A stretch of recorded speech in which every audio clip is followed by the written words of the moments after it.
함께 나누실 말씀 사무엘상 20장 24절부터 34절까지 말씀입니다. 한 절씩 교독하겠습니다.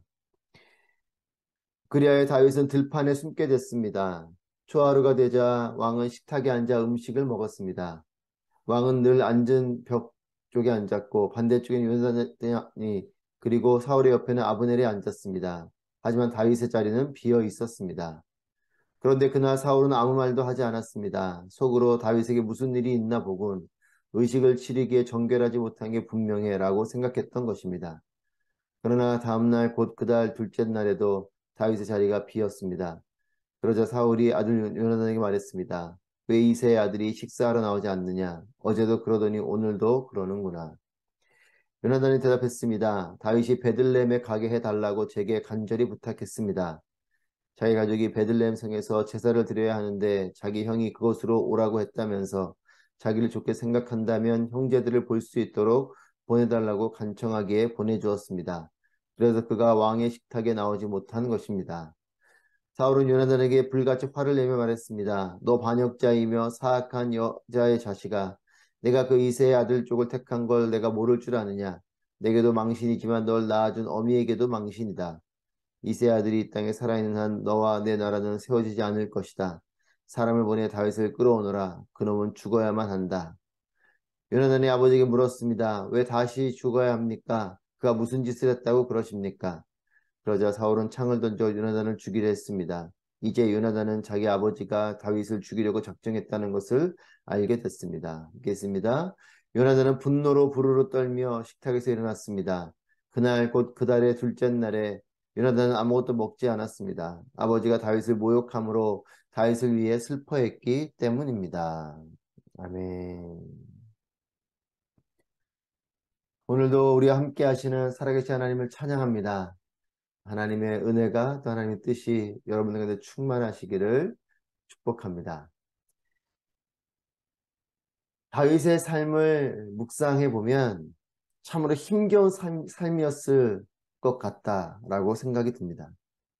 왕으로 기름 부음 받았지만 그 왕으로 기름 부음 받은 이후에 더욱더 힘겨운 삶이 그에게 펼쳐집니다. 생명의 위협을 당하고 또 도망자로 살아야 되고 외로움 가운데 불안한 가운데 두려움 가운데 거했어야 됐을 그런 다윗의 삶입니다. 목동의 삶을 살았을 때는 그 들판에서 외롭기는 했겠지만 하나님과 교제하는 그런 평온한 삶이었을 것입니다. 하지만 왕으로 부름받고 나서 궁으로 들어와 살면서 더 고난이 찾아오게 되었습니다. 사울의 이런 살기에 또 도망자로 살아가게 되는 것이 다윗의 또 모습이었습니다. 24절 말씀입니다. 그리하여 다윗은 들판에 숨게 됐습니다. 초하루가 되자 왕은 식탁에 앉아 음식을 먹었습니다. 들판에 숨게 됐다. 다윗은 이제 들판에 숨었습니다. 자기의 실수가 아닙니다. 죄가 있어서도 아닙니다. 우리도 이런 때가 있는 것이죠. 내 실수가 아니고 내 죄가 아니지만 내가 숨어 지내야 되듯이 내가 뭔가 죄인처럼 그렇게 어려운 가운데 억울한 가운데 있어야 되는 때가 있습니다. 억울한 일도 있고 또 이런 상황 가운데 이해되지 않는 일들도 있는 거죠. 하나님이 기도를 들어주시고 이 어려움을 해결해 주시면 좋겠는데 그렇지 않을 때가 있습니다. 그저 어려운 가운데 고통 가운데 억울하면서 이해되지 않는 이런 상황 속에 머물러 있을 때가 있습니다. 다윗이 지금 그렇습니다. 자신의 잘못도 아닌데 들판에 숨어 있어야 되는 거죠. 그래서 다윗이 우리에게 와닿는 인물 같습니다. 믿음의 사람이지만 하나님의 부르신 자리에 있지만 고난이 있고 역경이 있고 어려움이 있는 것입니다. 하나님이 함께 하시지만 고난도 있고 하나님이 분명히 나와 함께 하시면 믿지만 어려움도 있습니다. 역경도 있고 억울한 일도 당하고 이것이 우리의 삶이지 않습니까? 다윗도 지금 그렇습니다. 자신이 실수한 것도 아니고 잘못한 것도 아닌데 도망자로 살아야 되는. 그런데 이런 상황 가운데 하나님이 나타나셔서 해결해 주신 것도 아니고 이렇게 숨어 있어야 되고 때는 기다려야 되고 버텨야 되는 그런 때가 있습니다. 들판에서 다윗이 할 수 있는 것은 아무것도 없죠. 그저 인내하고 기도하고 기다리는 것입니다. 자신이 이 문제를 해결할 수 있는 그런 것도 아니에요. 그냥 숨어 지내는 수밖에 없는 이런 상황입니다. 여러분, 우리도 어느 때는 이런 때가 있어요. 내가 할 수 있는 것이 없습니다. 하지만 너무나 괴롭고 힘들고, 하지만 그냥 기다리고 버텨야 되는 때가 있습니다. 25절, 26절 말씀입니다. 왕은 늘 앉는 벽 쪽 자리에 앉았고 반대쪽에는 요나단이 그리고 사울의 옆에는 아브넬이 앉았습니다. 하지만 다윗의 자리는 비어 있었습니다. 그런데 그날 사울은 아무 말도 하지 않았습니다. 속으로 다윗에게 무슨 일이 있나 보군 의식을 치르기에 정결하지 못한 게 분명해라고 생각했던 것입니다. 다윗의 자리가 비어 있는 것을 사울이 보게 되지만 대수롭지 않게 생각합니다. 못 올 이유가 있을 것이다 라고 가볍게 여기는 것이죠. 식사 자리에 나오지 못할 어떤 그 이스라엘의 그 정결법, 정례법에 따라서 아, 이렇게 나올 수 없는 어떤 일이 있었나 보다 라고 생각합니다. 그런데 문제는 그 다음날 일어나게 됩니다. 27절입니다. 그러나 다음날 곧 그 둘째 날에도 다윗의 자리가 비었습니다. 그러자 사울이 아들 요나단에게 말했습니다. 왜 이새의 아들이 식사로 나오지 않느냐? 어제도 그러더니 오늘도 그러는구나. 다윗이 보이지 않는 것을 이제 사울이 이상하게 여깁니다. 첫째 날에는 대수롭지 않게 생각했지만 이것이 연이어 일어나니까 이상하게 여기는 거죠. 폭풍 전야 같은 상황입니다. 질문이 나왔습니다. 다윗이 어디 있냐? 왜 식사로 나오지 않냐? 드디어 이제 다윗에게 위기가 시작이 되는 것입니다. 다윗은 들판에 있습니다. 궁금하지만 지금 이와 같은 왕궁에서 벌어지는 일을 알지 못하죠. 위기도 내가 모르는 곳에서 시작됩니다. 축복도 내가 모르는 곳에서 시작이 되는 것이죠. 위기도 내가 모르는 시간, 모르는 장소에서 지금 이렇게 펼쳐지듯이 축복도 내가 모르는 시간에, 내가 모르는 곳에서부터 시작되기도 합니다. 다윗은 그저 이 위기가 시작된 것이 이렇게 둘째 날 시작되었는지 알 수 없죠. 그저 궁금함으로 숨어 지내고 있습니다. 요나단이 알려주기로 했으니 요나단을 기다릴 수밖에 없고 과연 어떤 일들이 벌어지고 있는지 다윗은 모릅니다. 사울의 이런 질문에 요나단이 대답을 합니다. 둘러댄 것이죠. 사울의 의중을 보기 위해서 둘러댄 대답입니다. 이 요나단의 대답에 사울이 불같이 분노하게 됩니다. 30절 말씀입니다. 사울은 요나단에게 불같이 화를 내며 말했습니다. 너 반역자이며 사악한 여자의 자식아, 내가 그 이새의 아들 쪽을 택한 걸 내가 모를 줄 아느냐? 내게도 망신이지만 널 낳아준 어미에게도 망신이다. 요나단에게 불같이 화를 냅니다. 왜 불같이 분노하게 되는가? 요나단의 행동이 이 사울의 마음에 불씨를 던진 것이에요. 여러분, 휘발유에 작은 불이 떨어지면 갑자기 불이 크게 일어나지 않습니까? 하지만 잔잔한 물 위에 작은 불씨를 하나 떨어뜨린다고 불이 나지 않죠. 그것은 큰 영향을 주지 않습니다. 분노도 상대방의 실수도 있지만 내 마음의 상태가 큰 영향을 주는 것이에요. 다윗을 보냈다라는 이 요나단의 말에 사울이 불같이 분노하는 것은 그의 마음이 지금 이 평안하지 않은 거죠. 여러분, 평안은 어떤 일들이 있어도 그것이 전쟁과 같은, 심지어는 내 마음을 크게 흔드는 일과 같은 일이어도 괜찮은 것이 평안인 거죠. 이 사울은 지금 다윗의 일에 대해서 날카롭게 마음이, 신경이 예민하게 서 있습니다. 여러분, 휘발유에 불씨가 떨어지면 큰 불이 나듯이 마음도 마찬가지예요. 내 마음의 상태에 따라 작은 불씨 하나도 큰 불이 나듯이 그렇게 분노가 나는 것입니다. 다윗을 향한 시기가, 다윗을 향한 질투가, 다윗을 향한 불안이 다윗이 사라진 것에 대해서 이 사울의 마음을 부추긴 것이죠. 이 다윗에 대한 시기의 마음, 질투의 마음, 불안한 마음이 없다면 다윗이 자리에 보이지 않는 것을 이렇게 분노하진 않을 것이에요.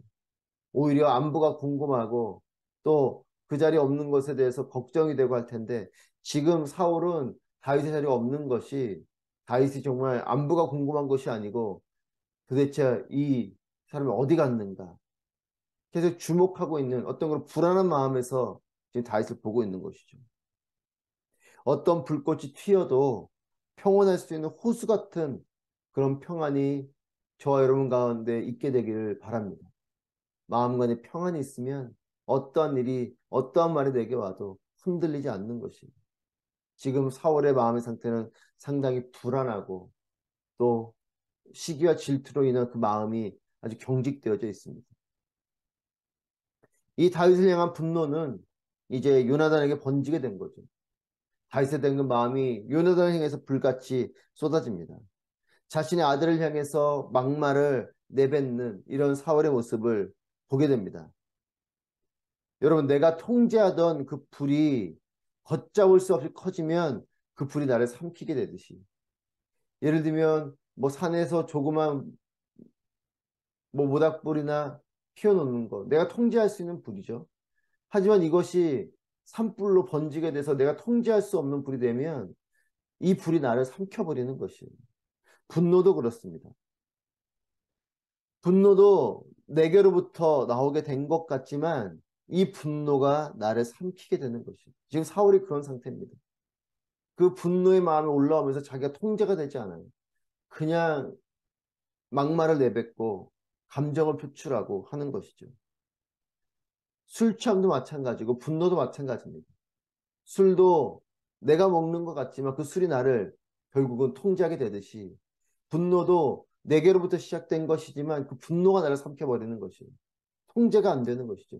내 마음으로부터 나온 것이지만 그것이 나를 그대로 삼켜버리는 겁니다. 분노가 나를 삼키기 전에 평안을 찾게 되시기를 축복합니다. 여러분, 우리 마음 가운데 주님 주시는 평안이 있어서 때로는 것이 마음에 걸리고 화가 나는 일이 벌어진다 할지라도 그 분노가 나를 사로잡고 또 심지어 내 주변에 있는 사람들을 그대로 삼켜버리는 그런 일이 있지 않길 바랍니다. 평안함 있길 바라고. 여러분, 욱하는 마음에 분노하는 마음에 벌어지는 실수들이 얼마나 많습니까? 또 그런 부분으로 심지어는 상대방을 해하게 되는 일들이 얼마나 많습니까? 나를 삼키고 상대방을 삼키는 그런 일들이 있는 겁니다. 지금 사울의 상태가 이와 같습니다. 자신의 아들 요나단뿐만 아니라 요나단 낳은 어미까지 저주하는 이런 극도의 불안한 상황 가운데 있습니다. 31절 말씀입니다. 이세 아들이 이 땅에 살아있는 한 너와 내 나라는 세워지지 않을 것이다. 사람을 보내 다윗을 끌어오너라. 그놈은 죽어야만 한다. 요나단은 다윗에게 자신의 가문을 의탁했습니다. 사울은 지금 다 망할 것이라고 엄포를 놓고 있어요. 다윗이 살아있는 한 요나단 너와 내 나라는 세워지지 않을 것이다. 이렇게 말을 해요. 하지만 어제 본문에서 요나단은 다윗에게 의탁했습니다. 우리의 가문을 왕이 되면 지켜달라. 요나단은 다윗에게 의탁하였고 사울은 망할 거라고 말하고 있는 거죠. 요나단은 다윗을 인정하고 그를 의지하고 있지만 사울은 다윗을 당장 죽여야 될 인물로 생각하고 있습니다. 요나단의 선택은 지혜롭고 사울의 선택은 감정적이고 우둔합니다. 여러분, 문제가 아니라 문제가 해결되지 않는 것이 문제예요. 다윗과 사울의 큰 차이가 여기에 있습니다. 실수가 있어도 돌이키고 나아지는 자는 소망이 있습니다. 하지만 사울은 갈수록 점점 늪에 빠지는 것과 같은 삶을 살고 있어요. 점점 분노가 차오르고 점점 살기가 강해지고 심지어 자신의 아들을 향해서도 그렇게 하는 점점 상황이 나빠집니다. 다윗도 실수가 있었던 자이고 연약한 자였지만 다윗은 회개하고 엎드리고 돌이켰던 자요. 사울은 그 길로 계속해서 더욱더 깊은 늪으로 들어가고 있습니다. 여러분, 내 삶에 문제가 찾아올 때, 내 삶에 실수가 있을 때, 이 실수가 문제이기보다 이것이 해결되지 않는 게 문제인 거죠. 문제가 있어도 그 문제로부터 돌이키고, 실수가 있어도 그 실수로부터 돌이키고 하나님께 나아가면 회복이 있는데, 그러지 않고 그 길로 더욱더 그 문제 속에, 더욱더 그 실수 속에 함몰되는, 그래서 돌이켜지지 않는 더 깊은 늪으로 들어가는 그런 모습이 되면 안 될 것입니다. 지금 사울은 점점점 그런 모습으로 나아가고 있어요. 33절 말씀입니다. 그러자 사울은 창을 던져 요나단을 죽이려 했습니다. 이제 요나단은 자기 아버지가 다윗을 죽이려고 작정했다는 것을 알게 됐습니다. 결국 요나단도 다윗과 같은 취급을 당하고 있습니다. 곁에 두고 자있던 다윗도, 또 아들인 요나단도 사울의 창끝이 가리키는 그런 존재로밖에 있지 않는 거죠. 다윗도 죽여야 될 존재요. 요나단에게도 이 창을 던져서 요나단을 죽이려고 하는 이런 상태로 됐습니다. 34절 말씀입니다. 요나단은 분노로부터 부르르 떨며 식탁에서 일어났습니다. 그날 곧 그달의 둘째 날에 요나단은 아무것도 먹지 않았습니다. 아버지가 다윗을 모욕함으로 다윗을 위해 슬퍼했기 때문입니다. 다윗을 위해 슬퍼했다. 같은 상황이지만 전혀 다른 감정이죠. 사울은 분노의 마음, 심지어는 죽어야 된다, 죽여야 된다 이런 마음이고, 요나단은 다윗을 위해서 슬퍼하고 그를 사랑하는 마음입니다. 여러분, 사울의 마음과 요나단의 마음과 어느 것이 하나님의 마음이겠습니까? 분노의 마음, 죽여야 되는 마음, 이것이 하나님 마음이겠습니까? 그를 안타깝게 여기고 사랑하고 보호하고 하는 것이 하나님의 마음이겠습니까? 여러분, 나의 마음은 어떻습니까? 나는 어떠한 마음을 따라가고 있습니까? 여러분, 내 마음 가운데 어떤 드는 마음이 있습니까? 그 마음을 하나님께 한번 이렇게 의탁해 보십시오. 하나님이 이런 마음이실까? 예수님이면 이런 마음이실까? 예수님이면 이렇게 말씀하실까? 예수님이면 이렇게 행동하실까? 여러분, 그렇게 빗대어 보면, 또 예수님이라면 이렇게 질문하실까? 예수님이면 이런 생각과 말을 할까? 여러분, 이렇게 빗대어 보면 이것이 하나님의 마음인지 나의 어떤 죄된 마음인지를 우리가 분별할 수 있는 것이요. 같은 상황이지만 요나단의 마음과 사울의 마음은 전혀 다릅니다. 여러분, 고난이 찾아오는 것이 우리의 삶입니다. 때로는 그렇게 도망자처럼 살 때가 있고 억울할 때가 있습니다. 하나님이 보이지 않고 하나님이 역사하심이 없는 것 같지만, 여러분, 하나님의 일은 일어나고 있는 것이에요. 내가 보이지 않는 곳에서, 내가 볼 수 없는 곳에서 위기도 일어나기도 하고, 또 내가 볼 수 없는 그곳에서 하나님의 축복과 회복이 일어나기도 합니다. 축복에 감사의 기도를 할 때도 있고, 때는 위기 가운데 하나님을 의지하며 기도할 때가 있고, 또 어느 때는 그 위기의 한 자리에서 하나님이 건져주실 때도 있지만 바로 응답하지 않으실 때도 있고, 여러분, 그럴 때는 그냥 버티는 거죠. 다윗이 그런 광야의 삶을 삽니다. 도망자의 삶을 그렇게 살고 있습니다. 버티고 기다리고, 하지만 하나님께 끊임없이 기도하고 있는, 이제 그런 삶의 시작이 펼쳐지게 됩니다. 위기가 시작됐고 도망자의 삶이 시작되는 거죠. 하지만 하나님이 그를 떠난 것이 아니고 그와 함께 할 것입니다. 하나님의 마음을 품은 자가 되기를 바랍니다. 내 마음이 하나님 마음과 같아지기를 원합니다. 하나님의 뜻이 나의 뜻이 되기를 원합니다. 여러분, 하나님의 마음을 품은 자가 하나님의 일을 경험하게 될 것입니다. 모든 상황 속에서 하나님을 바라보고 또 하나님을 기다리고 또 하나님의 뜻이 이루어지는 저와 여러분의 삶이 되시기를 주님의 이름으로 축복합니다. 기도하겠습니다. 말씀을 통하게 기도하실 때, 하나님, 고난이 찾아올 때 이상하게 여기지 않으며 모든 상황 속에서 하나님을 온전히 바라보고 또 하나님을 기다리고 하나님의 뜻이 이루어지는 삶이 되게 하여 주시옵소서. 믿음의 사람에게도 고난이 있을 수 있음을 우리가 다시 한 번 더 깨닫고, 고난의 자리에서 하나님 온전히 바라보는, 또 믿음으로 기다리고 기도하는, 그래서 하나님의 뜻이 온전히 이루어지는 삶이 될 수 있도록 함께 기도하도록 하겠습니다.